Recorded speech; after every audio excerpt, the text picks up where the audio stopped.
सातपूर गावातील भूमिपुत्र एक सर्वसामान्य कुटुंबातील शेतकरी असलेले ते भाजपा मंडल उपाध्यक्ष गणेश एकनाथराव मौले हे नेहमी जनसामान्यासाठी आध्यात्मिक, धार्मिक आणि सामाजिक कार्यात अग्रेसर असतात।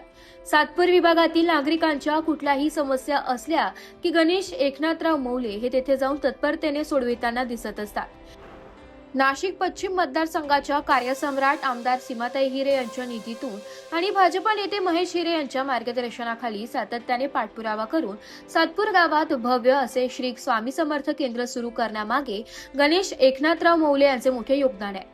सातपूर शहरातील खोडे पार्क परिसरातील 4000 नागरिकांचा रस्त्याचा प्रश्न त्यांनी नुकताच सोडवलाय। आगामी कुंभमेळा निमित्ताने त्र्यंबक रोडवरील सुरू असलेल्या रस्ते काँक्रिटीकरणाच्या कामामुळे परिसरात येण्या जाण्याचा मार्ग बंद झाला होता। मात्र गणेश एकनाथराव मौले यांनी संबंधित आरटीओ आणि ट्रॅफिक पोलिसांना तसेच अधिकाऱ्यांना विनंती करून परिसरातील नागरिकांसाठी, विद्यार्थ्यांसाठी, कामगारांसाठी तो मार्ग मोकळा करून दिलाय। तसेच सातपूर प्रभागातील नागरिकांच्या वीज समस्यांबाबत त्यांनी वेळोवेळी आवाज उठवून वीज समस्यांचे निराकरण केले। नागरिकांचे आरोग्य, पाणी प्रश्न असो, रस्त्यावरील खड्डे बुजवणे, ड्रेनेजच्या अशा अनेक विविध समस्या त्यांनी सोडविल्या।